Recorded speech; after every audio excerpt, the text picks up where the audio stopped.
Un plaisir de vous retrouver pour cette émission spéciale consacrée à la fête du trône, édition 2024.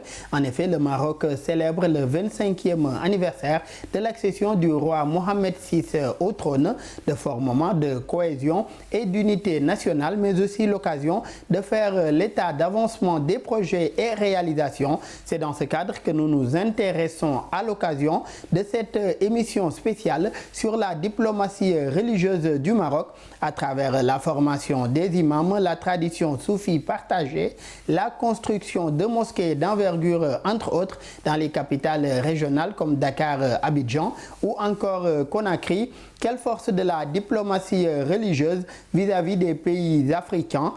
Quelle réponse de cette forme de diplomatie face aux défis contemporains auxquels font face les pays africains? Nous allons parler de tout cela avec nos invités. Monsieur Serigne Mbaye Dramé, vous êtes doctorant en études arabes et islamiques au laboratoire Arts, Civilisation et Culture de l'Université Cheikh Anta Diop de Dakar. Merci d'avoir répondu présent à notre invitation. C'est moi qui vous remercie. Merci également à votre co-débatteur, M. Tierno Souleymane Diop-Niang. Vous êtes spécialiste en sciences politiques et relations internationales. Merci beaucoup, Tierno, d'avoir une nouvelle fois répondu présent à notre invitation. Merci pour l'invitation et salutations à mon vis-à-vis. Et toujours un plaisir aussi de partager ce plateau avec vous. Je reste d'ailleurs avec vous, Tierno. Tout d'abord, quelle lecture faites-vous de cette diplomatie marocaine vis-à-vis des pays frères de l'Afrique subsaharienne? Bon, déjà, félicitations ou bien, je dis, bonne fête aux Marocains qui fêtent l'accession au trône de leur roi depuis 25 ans. Ensuite, je pense que c'est une diplomatie très dynamique.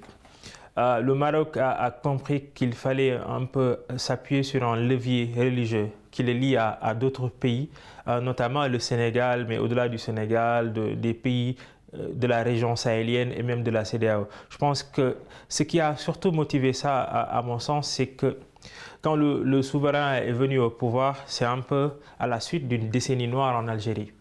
Donc, et on sait un peu que la narration à cette époque, c'est que ce sont les islamistes qui ont un peu détruit ce pays-là en Algérie. Et à la suite de la décennie noire, vers les années 99, le roi survient. Avec une autre dynamique, mais aussi une autre compréhension des enjeux internationaux et donc de la religion. En ce moment-là, il fallait avoir une autre attitude, une autre posture pour ne pas faire du Maroc aussi un lit radical islamiste. Je pense qu'il a réussi, mais il y a aussi un autre tournant qui a été important pour moi, c'est les attentats du 11 septembre. Après les attentats du 11 septembre aussi, on s'attendait à ce que tous les pays dits islamistes aient une autre tournure en faveur un peu de cette dynamique islamiste. Mais je pense que là aussi, le roi du Maroc a eu une attitude très intéressante. Et c'est parce que aussi, n'oublions pas que le roi du Maroc, c'est aussi le commandeur des croyants. Exactement, au Maroc. Et je pense que ça, c'est important. Donc, du haut de cette posture-là, c'est lui un peu qui détermine, entre guillemets, la voie religieuse des Marocains et de tous ceux qui croient en lui. Et ça, je pense qu'il l'a utilisé après avec plusieurs projets qui ont été développés, avec un peu la fondation qu'il a mis en place, mais aussi toutes les bourses que le gouvernement marocain a pu octroyer à beaucoup de chercheurs, surtout en Afrique, parce que c'était un peu une façon de créer, entre guillemets, l'islam marocain. L'islam marocain qui veut dire un islam beaucoup plus modéré, qui permet aux gens là d'aller apprendre, d'aller faire les humanités religieuses au Maroc, de comprendre un peu l'islam, mais sous un filtre beaucoup plus modéré et qui me permettait un peu au roi du Maroc de vendre une image beaucoup plus souple ou lisse au reste du monde. Je pense que c'est un peu la posture du roi du Maroc, parce que le Maroc, quoi qu'on puisse dire aussi, a une tradition religieuse. Donc il fallait avoir une attitude qui ne remettait pas en cause cette tradition, cette longue tradition religieuse, mais en même temps de l'adapter au contexte actuel et de le mettre sur le temps du monde. Et Serigne Mbaye Dramé, comment cette forme de diplomatie, je veux bien sûr parler de la diplomatie religieuse, contribue à renforcer les liens de fraternité aujourd'hui entre le royaume et ces autres pays africains? Merci d'avoir remercié également à Souleymane Niang, dont je suis très souvent les interventions, surtout en ce qui concerne la perspective sécuritaire. Revenant à votre question, je pense que le Maroc a très tôt compris le fait d'intégrer la dimension religieuse, parce que nous vivons ici dans des sociétés profondément croyantes. Parfois, je me dis que c'est assez curieux que dans les politiques publiques, on ne sent pas cette perspective religieuse dans la formulation des politiques publiques. Et là, je pense que le Maroc l'a très bien compris, surtout dans ses relations avec le Sénégal. On voit très souvent les relations politiques, la convergence de vues sur la diplomatie internationale, mais on semble oublier ce côté religieux, qui me semble est le soubassement même de cette amitié profonde qui lie les deux pays. On le sait, si vous revenez dans l'éducation arabo-islamique traditionnelle, pratiquement les ouvrages qui servent de support didactique ont des auteurs qui nous viennent du Maroc. Et ça a une influence dans notre tradition islamique ici. Également, plus tard, il y a la confrérie des Tidjanes qui est venue s'y greffer, dont le fondateur a son mausolée à Fès, qui est visité par des milliers de Sénégalais durant toute l'année. Également, il y a une tradition intellectuelle assez affirmée qui a lié les savants du Maroc et ceux du Sénégal. Si vous prenez par exemple Cheikh Ibrahima Niass, c'est Abbasal pour les plus récents, ils avaient une confiance réciproque entre des savants au Maroc comme Soukayrij, Sid Idriss Al-Iraqi.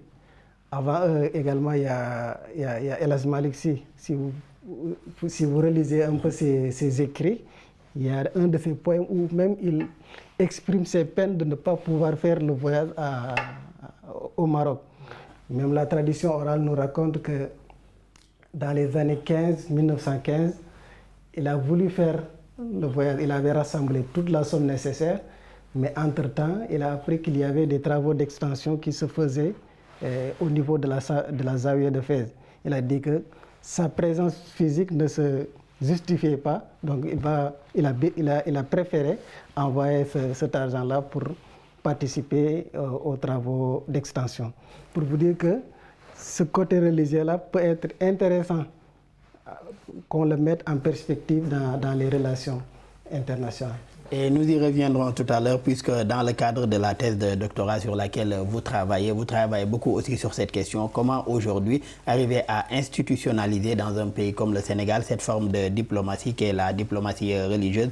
Nous y reviendrons au cours de cette émission. Et Thierno, avec le Sénégal et d'autres pays africains, le royaume possède également une tradition soufie plus que séculaire.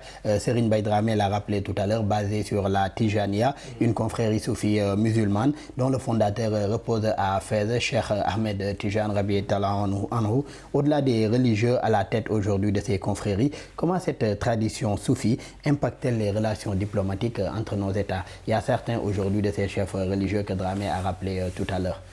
Je pense que cette tradition diplomatique, elle impacte positivement.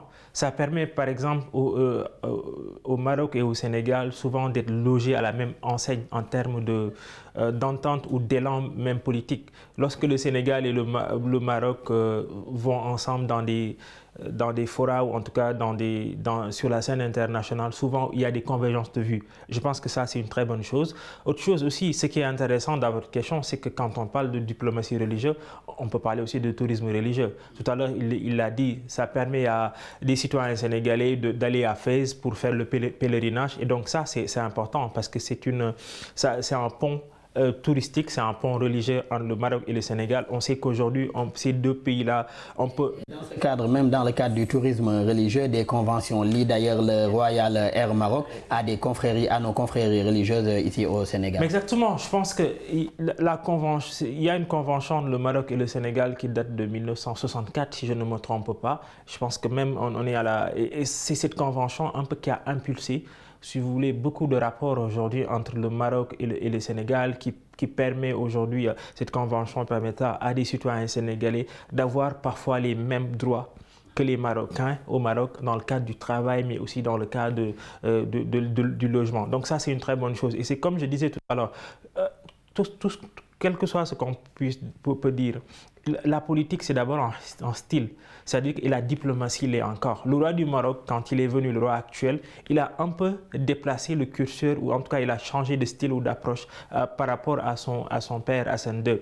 On voit un roi du Maroc plus décontracté, qui comprend encore plus les enjeux du monde et qui est installé dans un élan progressiste. Et ça a été important. Et ça lui a permis un peu de renforcer la présence du Maroc, surtout dans les pays au sud du Maroc, notamment le Sénégal, la Guinée, etc. Dans tout le croissance ouest africain, on voit que le Maroc est présent. Un peu le génie, entre guillemets, du roi du Maroc qui a compris un peu qu'aujourd'hui, il fallait, pour asseoir son influence aujourd'hui, faire en sorte que le Maroc soit présent dans d'autres pays. Et ça permet de faire bénéficier à son pays de beaucoup d'influence, de beaucoup d'attraits économiques, etc., etc. Et le Maroc et plusieurs pays africains partagent donc cet attachement-là aux mêmes valeurs constantes religieuses. C'est comme on le rappelait depuis tout à l'heure, ce qui fait que le modèle religieux marocain est partagé et salué également au niveau continental. Est-ce que cela ne contribue pas également en quelque sorte à faire du royaume un exemple de cohésion, coexistence autant pour moi des religions et également de stabilité? C'est vrai, je le pense également. Tantôt, Monseigneur a parlé un peu du contexte du 11 septembre. Par exemple, le 11 septembre a un peu ramené la question religieuse au devant de la scène. Ça a été une sorte de déclic aujourd'hui. Exactement. Il fallait avoir un discours qui peut contrecarrer quand même l'extrémisme religieux. Et là, je pense que le Maroc avait fait une anticipation en créant ce qu'on appelle peut-être la formation des imams, on va y revenir peut-être. Et ça, il le fallait. Par exemple, avoir un discours qui vous ressemble pour contrecarrer quand même l'extrémisme violent. Et là, ça a été une réussite. Je pense que on devrait nous inspirer de cette politique-là. Parce que c'est une question, parfois c'est une question de sécurité nationale. Si vous voyez dans nos relations avec le Maroc, en ce qui concerne l'enseignement arabo-islamique au Sénégal, parfois il y a du mal à avoir des statistiques. On ne sait pas, les gens partent comme ils veulent. Peut-être avec le Maroc, il y a la coopération qui fait qu'on peut nombrer ou bien on peut chiffrer ceux qui sont scolarisés là-bas. Mais dans les autres pays, peut-être on ne sait pas. Et ça, pour moi, pour des questions de sécurité, ça peut nous interpeller. Parce qu'ils peuvent venir avec d'autres croyances, d'autres idéologies. Aujourd'hui. Exactement. C'est là que c'est important quand même d'avoir cette perspective-là. Et je pense que le Maroc nous donne un exemple. Et que vous inspire aujourd'hui ce modèle-là aujourd'hui d'islam dit juste et modéré, ce modèle d'islam juste et modéré par rapport à ce qui véhicule ces idéologies extrémistes au point de justifier certaines de leurs actes? Je commencerai par donner j'ai mon propre grand frère qui a bénéficié de cette formation des imams au Maroc. Et je sais qu'il est revenu plus structuré, plus ouvert d'esprit et plus, je ne dirais pas tolérant, mais moins dogmatique quand même. Et je pense que si cet exemple-là est multiplié par 1000, on sait ce que ça peut apporter à l'espace public. Peut-être on a tendance à laisser, il n'y a pas d'ordre, il n'y a pas de régulation. Tout le monde parle comme ils veulent, mais je pense que peut-être on se réfère un peu de notre référentiel laïque, mais je pense que l'espace public a quand même besoin de normer. Le discours religieux doit être normé, organisé. Voilà, ça doit reposer sur de la science, mais parfois ce n'est pas le cas. C'est par rapport à cela aujourd'hui, pour faire reposer ces discours religieux sur de la science, qu'est né aujourd'hui ce qu'on peut appeler, Thierno le disait au tout début, la fondation Mohamed VI des oulémas africains, qui est une initiative royale, une initiative du roi Mohamed VI, de réunir les oulémas africains du continent pour d'une part également créer une certaine coopération entre ces oulémas aujourd'hui des autres pays d'Afrique et ces oulémas du Maroc, mais d'autre part aussi au fin de préserver la religion contre les déviations et l'extrémisme. Comment à travers ce modèle, Thierno, aujourd'hui, comment à travers ce modèle la religion peut constituer un rempart à l'extrémisme plutôt qu'un prétexte, puisque ceux qui véhiculent des idéologies extrémistes prennent la religion comme prétexte. Comment un tel modèle peut constituer un rempart à l'extrémisme? Je pense qu'il y a une double analyse dans ce que tu dis et qui est très intéressant. C'est-à-dire, c'est d'abord la posture du Maroc. Le Maroc prend ses responsabilités, met en place une fondation pour un peu permettre à beaucoup d'oulémas de se former, de comprendre un peu l'islam dans sa source, mais pas dans son interprétation qui peut parfois être extrémiste. C'est là peut-être qu'il est intéressant de parler de l'interprétation politique ou de la perception politique de certains qui, à travers cette perception-là, ont des comportements, des attitudes, ou en tout cas souvent sont des radicaux. Ça, c'est la première chose. Et donc, cette posture du Maroc permet un peu de mettre en évidence ou de mettre en avant son soft power.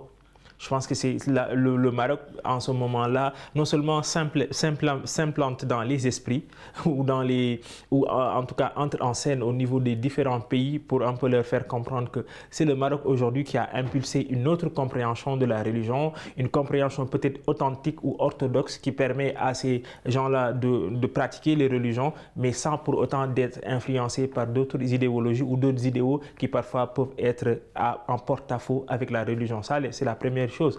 Et la seconde chose, c'est que la religion elle-même, ou en tout cas la perception de la religion, elle peut aujourd'hui on peut orienter les comportements et les attitudes. Et c'est ce qu'on voit par exemple aujourd'hui dans le Sahel.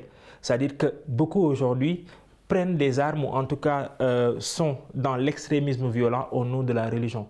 Ce qui est archi faux, parce qu'on ne trouvera dans aucune, pour moi, partie du texte religieux, quelque part où on incite les musulmans à prendre les armes pour tuer d'autres musulmans ou tuer d'autres humains. Surtout qu'on sait que la religion, elle est pas contraignante. Dieu même nous dit que nous avons le droit de croire ou pas. Je pense que, donc ça c'est important, et que le Maroc s'inscrit dans ces dynamiques-là. Comme je le disais tout à l'heure, il a fallu à un moment que ce royaume-là prenne ses responsabilités suite à beaucoup de choses qui se sont faites, qu'on a rappelé ici tout à l'heure. Et je pense que depuis lors, le roi du Maroc, il est dans cette dynamique-là, faire en sorte que le royaume du Maroc soit une sorte de grand frère religieux en Afrique. Surtout que l'islam aussi s'est implanté dans les autres pays par le truchement du Nord. Et donc ça aussi, c'est important de le rappeler historiquement parlant. Et on reste sur un point important que vous avez soulevé tout à l'heure, à savoir la situation dans le Sahel avec la question de l'extrémisme violent et la lutte contre le terrorisme dans cette zone. D'ailleurs, vous êtes l'auteur d'un ouvrage qui propose aujourd'hui de miser sur les mécanismes endogènes dans le cadre de cette lutte contre le terrorisme dans le Sahel. Comment aujourd'hui l'exemple marocain de diplomatie religieuse pourrait inspirer ces pays sahéliens-là aujourd'hui qui font face à cette menace terroriste qui, je le rappelle, de plus en plus progresse également vers les pays du Golfe de Guinée? Alors, pour moi, la réponse, elle est simple. C'est que lorsque moi, j'ai regardé, comme je disais tout à l'heure, tout ce qui se passait dans le croissant sahélien ou au-delà, en tout cas dans ce Sahel très long qui parfois va du Maroc en Éthiopie avec des différentes déclinaisons, ce que j'ai vu, c'est que ceux-là qui prennent les armes disent le faire au nom de la religion. Qu'il fallait expier, si vous voulez, l'islam de tous ceux-là qui ne croient pas, qui sont des païens, des infidèles, etc. Alors je me suis dit que pourtant à côté, il y a nous autres qui vivons au Sénégal ou au Maroc ailleurs, qui pratiquons la religion musulmane d'une autre manière, authentique pour moi et très originale. Donc il fallait montrer en exemple, épingler cette pratique religieuse-là pour dire que c'est ça peut-être la voie. Et c'est une pratique qui respecte les autres, c'est une pratique qui est authentique et pour moi qui n'est pas versée dans la violence. Et donc cette pratique-là, si on la met en avant, elle viendra montrer que ce que les autres sont en train de faire dans le croissant sahélien, mais c'est tout sauf de la religion. Au contraire, c'est d'autres desseins qui sont poursuivis et ça va permettre pour moi, parce que comme je disais tout à l'heure, on n'est pas dans une justification par rapport à l'Occident. Ce n'est pas à nous de dire non, c'est que ça l'islam, nous sommes des musulmans modérés et tout cela. Nous ne sommes ni des musulmans modérés, nous ne sommes ni des musulmans radicaux, nous sommes tout simplement des musulmans. Et les musulmans que nous sommes avons une certaine pratique chez nous et cette pratique-là, elle est fortement irriguée par les confréries dans lesquelles il y a la Tidjaniya et qui nous lie aujourd'hui avec un pays comme le Maroc. Et cette confrérie-là, depuis qu'elle est née, elle n'a jamais été statique, elle est dynamique. Elle a aujourd'hui charrié beaucoup d'autres choses, notamment dans la coopération que nous avons avec le Maroc, comme je le disais, la coopération religieuse, la coopération culturelle, la coopération économique, etc., etc. L'adhésion du Maroc à la CEDEAO, parce que ça a été à un moment un peu évoqué, aurait été une très bonne chose parce que si on a un axe c'est Maroc, Rabat, jusqu'au Nigeria, Abuja, mais c'est une très bonne chose en termes d'économie, en termes de marché, etc., etc. Je ne sais pas où nous en sommes encore, mais je pense que c'est quelque chose qu'il ne faut pas exclure. Un projet également comme le gazoduc, autant pour moi, allant du Maroc au Nigeria également, est très avancé. Oui, mais et même aussi autre chose, la transsaharienne. Parce qu'il y a un projet qui s'appelle les transsahariennes qui vont un peu relier les pays africains. C'est vrai qu'il y a plusieurs problèmes ou plusieurs obstacles eu égard aux guerres. Royal également d'accès des pays du Sahel à l'Atlantique. Exactement. Toutes ces initiatives-là aujourd'hui, et même aussi la dernière initiative qui permet aux pays entre guillemets de l'AES d'avoir un accès sur la mer qui est aussi une proposition marocaine. Donc on voit aujourd'hui comment le Maroc est très en avance en termes de stratégie et toujours un peu pour montrer la voie. Ouais. Et on reste avec la fondation Mohamed VI des oulémas africains. Dramé, vous aviez donné tout à l'heure l'exemple de votre frère. Aujourd'hui, à travers la formation des imams, comment est-ce qu'on peut prévenir aujourd'hui l'extrémisme violent à travers la formation des imams, avant même d'en arriver à la lutte contre le terrorisme, prévenir l'extrémisme violent grâce aujourd'hui à cette formation-là des imams?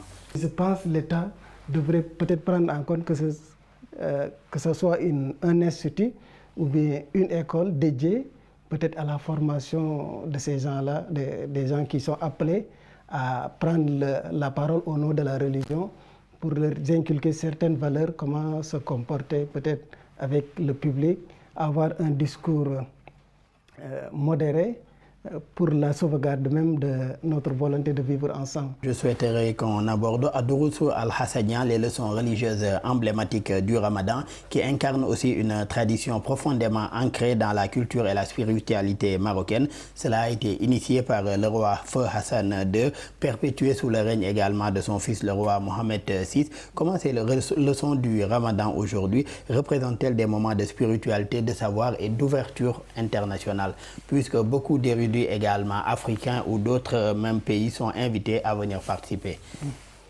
Je pense qu'au-delà même du conférencier invité, généralement, je pense que c'est le génie sénégalais qui est honoré et reconnu. Par exemple, avec tout ce qu'on dit sur le roi Hassan II, sur sa finesse intellectuelle, sa vaste culture, si un Sénégalais comme Oustaz Barham Diop s'exprime devant lui, je pense qu'il fallait avoir un grand courage intellectuel pour se prêter à cet exercice-là.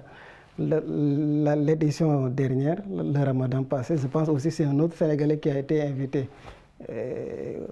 en l'occurrence le professeur Ousmane Kane. Donc, dans ces moments-là, le fait d'inviter que ce soit des Sénégalais ou bien des subsahariens ou autres qui s'expriment, ça permet peut-être un développement ou bien une meilleure collaboration. L'ouverture aussi aux autres pays frères. On en est presque à la fin. Un mot, Thierno Souleymane Diop Niang, à l'occasion de ces 25 ans aujourd'hui de la célébration de la fête du trône à l'endroit de Sa Majesté le roi Mohamed VI. Écoutez, moi je pense que ce qui me marque un peu sous le règne du roi Mohamed VI, c'est un peu cette vocation profonde à faire rayonner son pays. Je pense qu'on sent net pas que le roi aime le Maroc et veut amener le Maroc très loin. Et il ne lésine pas sur les moyens en termes d'économie, en termes de politique, en termes d'ouverture, en faisant du Maroc un pays attrayant qui est visité, ou en tout cas par des chercheurs, par des intellectuels. Tout à l'heure, en parlant, j'ai un peu oublié par exemple le dernier colloque qui a été organisé en décembre avec la présence du professeur Souleymane Bachir Diagne, etc. C'est aussi un moyen de montrer que le Maroc est aujourd'hui une Mecque intellectuelle, en tout cas une madrasa, où les savants partent un peu pour puiser, mais aussi déverser leur compréhension du monde. Et ce sont sur ces témoignages-là que se referme cette émission spéciale consacrée à la diplomatie religieuse dans le cadre de la célébration des 25 ans de l'accession du roi Mohamed VI au trône. Nous recevions sur ce plateau M. Thierno Souleymane Diop Niang. Il est spécialiste en sciences politiques et relations internationales. Et également M. Serigne Mbaye Dramé, qui est également chercheur et doctorant en études arabes et islamiques. C'était tout pour cette émission spéciale. Merci de rester à l'écoute des programmes de Médian.